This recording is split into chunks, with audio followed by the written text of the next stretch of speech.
You can kick rocks if you don't like how I talk. I'm gonna keep on talking and walk my walk. Hello, London. This is Mayor Weddle.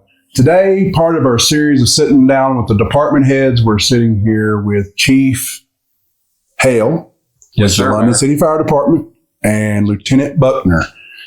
Today, we're going to talk to them about some of the things that the fire department's doing. There's some things maybe the community don't know that the fire department does on the daily.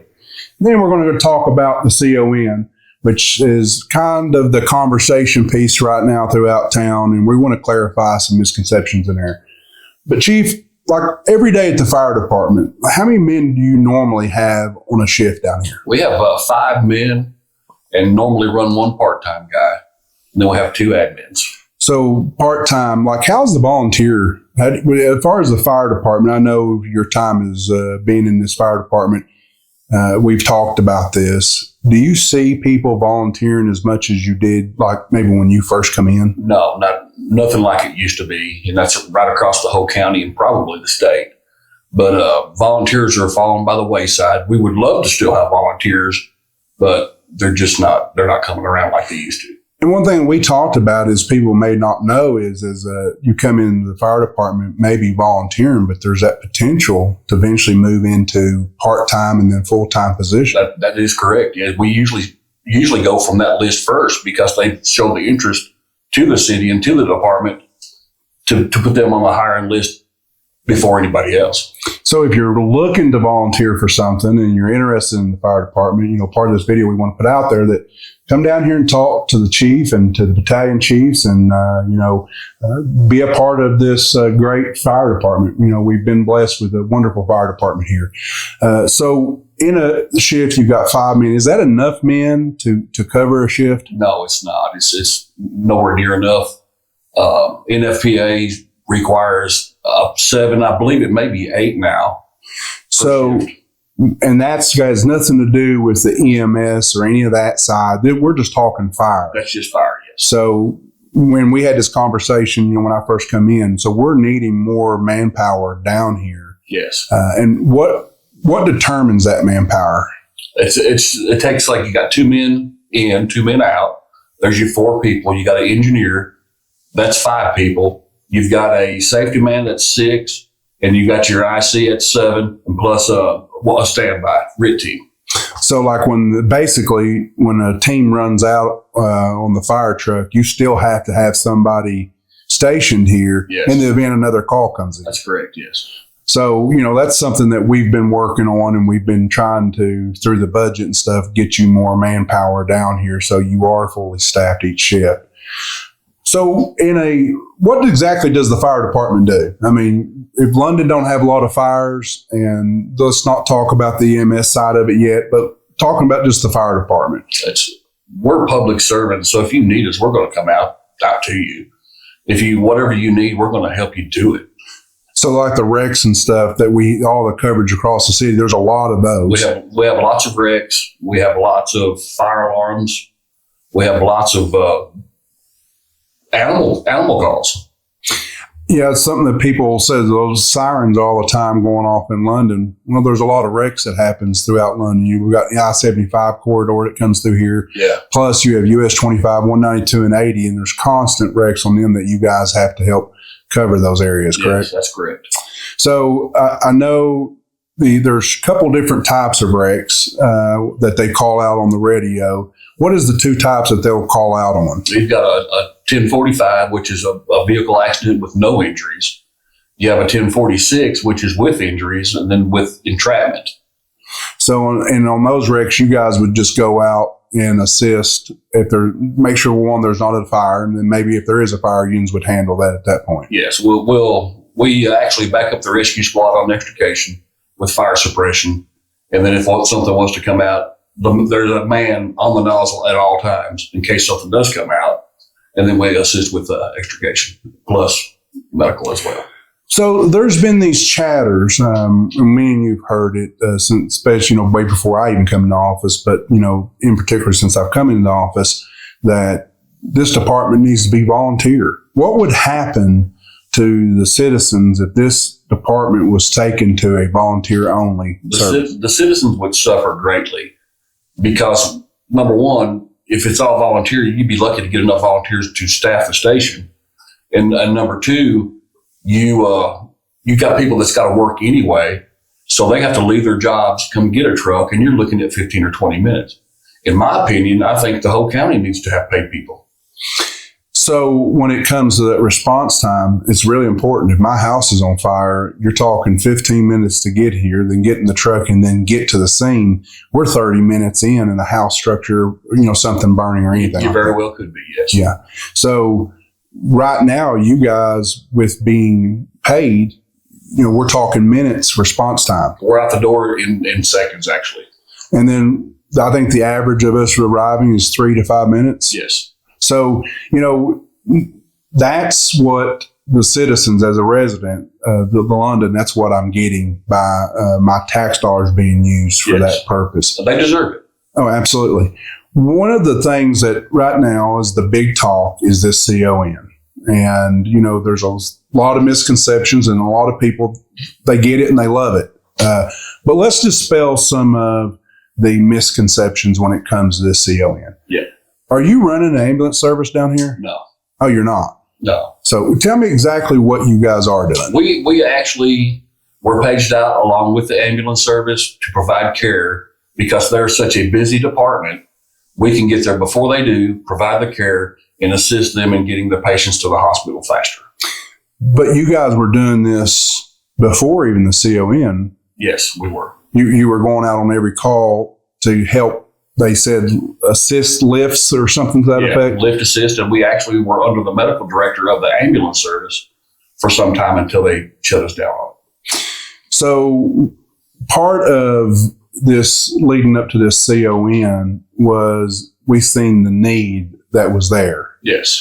You guys approached me and was talking to me about, and then, again, I go back to those some incidences through where, ambulance was needed and there was no one there. Correct. Or we were getting mutual aid calls from maybe Whitley County or maybe Pulaski County, and we're talking 45 minutes for another ambulance to get here. That's correct, yes. So if I'm having a stroke, Buckner, how long do I have?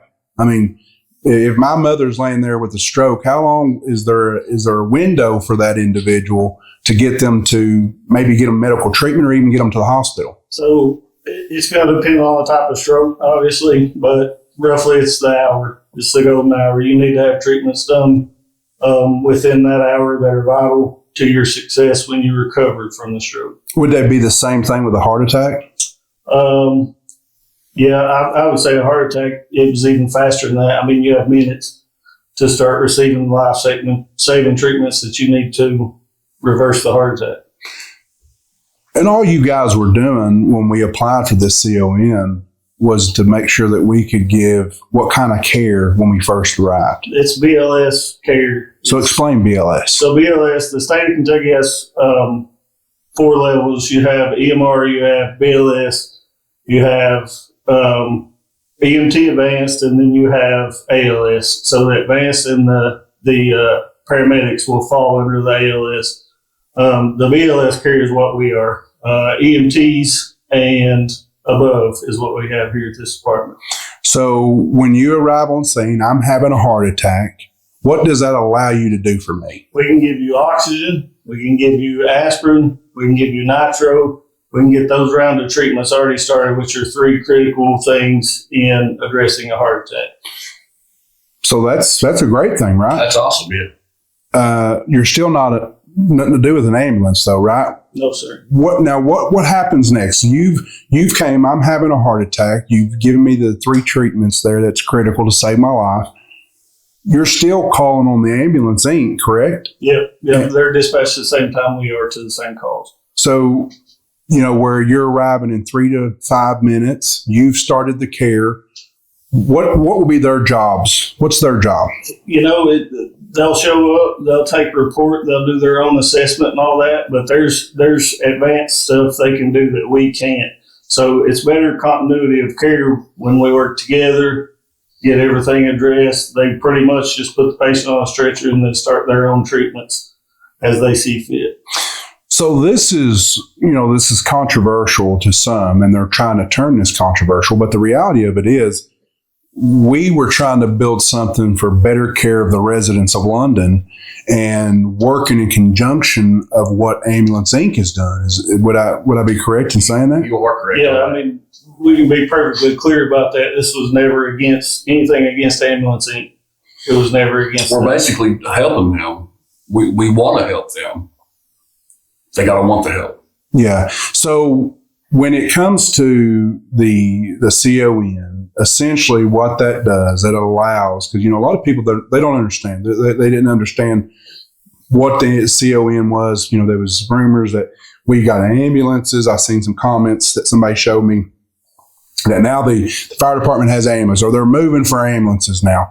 But the reality of it is the need to ensure that we could give the proper care to the residents of London. And rather, if you show up on scene without this C.O.N., what would you have been able to do? Well, it depends. If you enter into a mutual aid agreement and it's actually honored, you can do the same thing. But if there's no mutual aid agreement, there's not a whole lot you can do other than basic first responder stuff, controlling bleeding, splinting, and then CPR. So essentially, if I was having a heart attack, the very things you said I really needed when you arrived, you wouldn't have been able to do without this C.O.N. No, sir. We were unable to do that. So everything you've done right now, Chief and Buckner, everything you guys have done to bring us to this point in the C.O.N., it's just to give good care to the people that pay taxes here. And not just them, but people that even come eat. You might be dining in a restaurant here and have a heart attack or stroke, and this is going to help save your life. That's correct. Yeah. So is the fire department going to become this multi-billion-dollar company or something now out of this? I wish, but I can't see that, Mayor. Yeah. So they said it was all about the money. Yeah. I don't see no money in this. Have you seen any money in this? I've not seen any money. It's actually cost us a little bit of money, but And that's one of the controversial pieces right there. I think Judd Weaver had brought this up in a council meeting. And, since it's already public, I want to acknowledge this. He's talked about what this had cost the city because of an attorney. So let's talk about that for a minute. We filed the C.O.N. We didn't need anybody other than the city attorney who we already paid. Why did we have to get another attorney? Because we had opposition from Ambulance Incorporated. They tried to fight against the C.O.N. They did, yes. And the C.O.N., let's go back to, was it going to be any impact on them? No, it's going to help them, if anything. So I guess for the public, and we're being completely transparent, what is their big concern? We don't want to talk for them, but what would you say if you had an ambulance company here? What is your big concern with the fire department having this C.O.N.? I mean, honestly, I don't know. Honestly, when you're having an emergency, you can't breathe. When your child can't breathe, when your grandma can't breathe, I don't care who shows up as long as they know what they're doing. I wouldn't care if it's the fire department, the ambulance service. I mean, we have great providers here. They have great providers down there. Works better for the citizens if all of it goes smooth and we work together. It doesn't matter who shows up as long as you got some help there. Right. That when they need it, they want the help right now. It doesn't matter who you are. They want the help. Yeah, and so that is what our end result, what we wanted at the end, is just to take care of the residents. We've seen a need. We understand that Ambulance Inc. cannot be there in the time frames we could be. Nobody wanted to put shade or blast them in any way because we understand they're vital to this community. They're very vital, yes. They're vital to Laurel County, and no one wants to take that away from that. And you've noticed some patterns in the council meetings where they want to try to bait us into saying negative things about them, but that's never been our approach. We want to work in conjunction with them to save lives, because this is the confusing part that I think a lot of people have in this. If this is all about just saving lives, and what is the big issue? We didn't understand that. I mean, the bottom line is we're saving lives. Why sue us? I mean, the bottom line is we're doing it. We want to save lives. They're very busy in the county. They cover 490 square miles. Yeah, Is that what it is? I don't know. 4, 5, 6 trucks. That's a lot. So if we can get to something in the city here where we're jurisdicted at, we can save somebody's life in the city while they're busy and then send a truck on out to us. So, and they're not only answering calls, they're doing transfers from the London hospital, possibly Corbin Hospital, we've heard. So we're just trying to fill in that gap and that need that we all knew was there. Yeah. It was never about trying to hurt them. We don't want to affect them or hurt them in any way. That was not the intent in this. And that's what we're, need to relay to the public, the big misconceptions in that. So you talked about breathing, didn't care who showed up. Now that we have this C.O.N., what does that allow you to do if I'm having breathing issues when you arrive? So depending on what your breathing issue is, we can do oxygen, we can do breathing treatments for our COPD patients. If your breathing disintegrates, or we can drop airways, we can bag, we can do everything the state says we can do in BLS care. And we hope it don't come to that. We try to prevent it before it gets to that. But when you need an advanced airway, you need an advanced airway.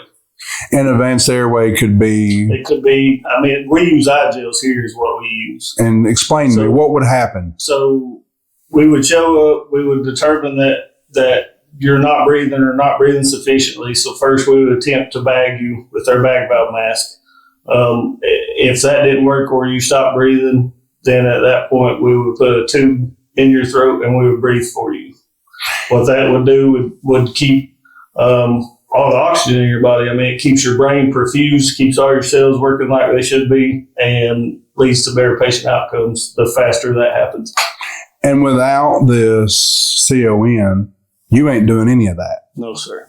So you would basically show up, you could do CPR, but you're not going to be able to provide any of this other care. That's correct.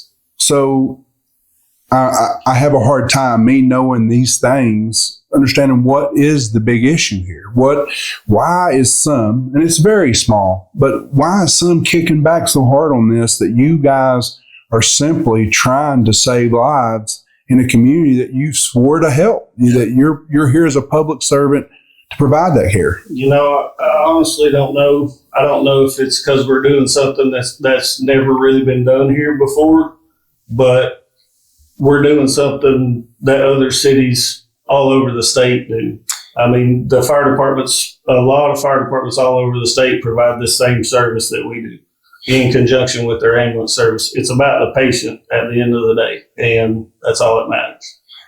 And that's where our focus has got to be. I think as a core group in the city, as a team now, it's about the residents. We're not concerned with the politics or who was one of my messages when we ran is we don't care who you are, what your last name is. And I think for us to have stopped going back to they sued us is why it costed us what it did, because we had to fight back in the C.O.N. and say, hey, there is a need. We had to retain another attorney to just simply provide the service that we're talking about here today. Yeah. Nothing more, just, somebody can't breathe, us providing care for them. Go ahead. And what's that worth? I understand what it costs us, but how much is one life worth? That's the question that I ask. You can't put a dollar amount on a life, period. Well, I think, when you start getting to the brass of this, it's very simple. You're here to provide care to the residents and visitors of people that come into London. That's that simple. They shouldn't be politics in our fire department. They shouldn't be any politician or strong name family coming down here telling you guys what you can and cannot do. You're here to serve the public. That's it. And we're going to serve the public to the best of our ability. And you'll do a fine job of that. Is there anything else that maybe has not been covered here so far that you guys want the public to know? People are going to watch this. They're going to, get some great information out of this video, but maybe there's something we've hit on in the C.O.N. that maybe hasn't been talked about in this video, and maybe it's not been out in the public that we need to clarify. Yeah, so, this wasn't to pursue the C.O.N. and pursue licensing from K-Beams. This wasn't your idea. This was an idea that was floated around this department, and 100% of everybody in this department was on board with it. We all wanted to do it. I mean, we could sit here and go back a few years ago and take 2 or 3 runs a day and be fine with it. This was an idea that was brought about inside this department, and everybody was all for it. And there's been nothing bad said about it. It's excitement, getting to help people. I mean, it's all great. Yeah, this goes back to Chief Hacker. Chief Hacker started doing some of this in his days. Yeah. So it goes back as far as Chief Hacker. I remember when I was running, they were saying my opponent had tagged me with I was starting an ambulance if I had won. And but you're right. You guys came to me saying that you want to do this, and I said this earlier in this video. You came to me and brought the concern and told me where we were lagging and what needed to be done, and then I witnessed it. Yeah. On one of the fires that Brandon was actually injured on, we witnessed the call for ambulances and no one came. Yeah. There wasn't one available. I'm not saying they didn't eventually show up. They were busy. Right. And it's not that shows the need. Right. It's not that they said we're not coming. Right. It's they have a lot on their plate already. We're trying to fill that gap in. Yes. And, there's been other calls that's happened throughout the city, and it's not casting shade, but it's trying to show the community there was a great need for you guys to want to do this. It wasn't about you were just trying to play fireman and EMSman, right? There was a need. Right. There's a lot of training that you have to do with this. I'm actually going through training to be an EMT myself. I'm going to be a certified EMT. That's awesome. Yeah, so the state looked at it throughout this whole process, and they determined there's an absolute need for this service in the city of London, and we're here to provide that need. And that's one of the things that I'm glad you brought it up, and we could highlight that even heavier, that this wasn't a political move. No. This was something that you guys who sit in here every day and you get to see this side. I don't know, unless it's this team brings it to me, or like the police, unless they bring things to my attention. I don't know. But you brought this and you said, hey, we need to do this. Yeah. This is important that we do this. It's not about trying to make money. It's not trying, because I don't know, none of us has made any money off this personally, and the city ain't made no money off of it. So, this was about trying to provide that care to the people that live here. Brandon said something earlier I think really needs to be highlighted again, is there's fire departments all across this state that already do this. But for some reason in London, it was a big issue, which is mind-boggling to me. Because we're about saving lives. It shouldn't be an issue at all. When it comes with anybody, it shouldn't be an issue. Right. You're saving somebody's life. I don't care if it's the council. If we're coming to your family, you're going to be grateful that we're there. Yeah.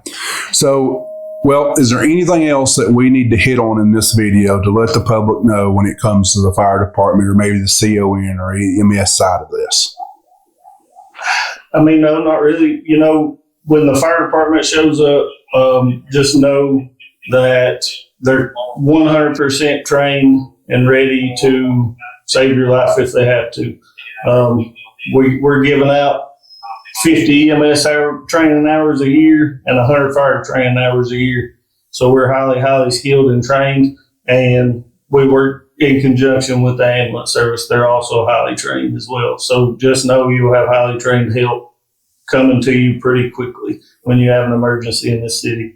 Yeah, they have some amazing people down there, and, let the community know this was never about trying to fight, the Ambulance Inc. We can't say that enough in this video. This was about working in conjunction. And I do know that these guys have tried and still have their olive branch across the aisle saying we want to work together. And I know there are men and women that drives and work, their EMTs and stuff like that over there are working hand in hand with you guys. And we want to continue to do that. There's some awesome people there. My daughter actually works there. Yeah. So, I mean, I'm not against them. Not one bit. We're just here to help. Yeah. And it's amazing to know in this video that people are going to be able to see what kind of services you guys are going to be providing. Well, London, this is another part of the series to highlight our department heads and the departments and the work that they're putting in. I hope this brought some conclusion to you about the C.O.N. and what's happening with it and what services it's going to provide. Because our promise is to always and keep moving London forward. That was something that we campaigned on, and giving these guys the ability to come to me and say, Mayor, we need to do this. This is what's best for the city. That's what this team does.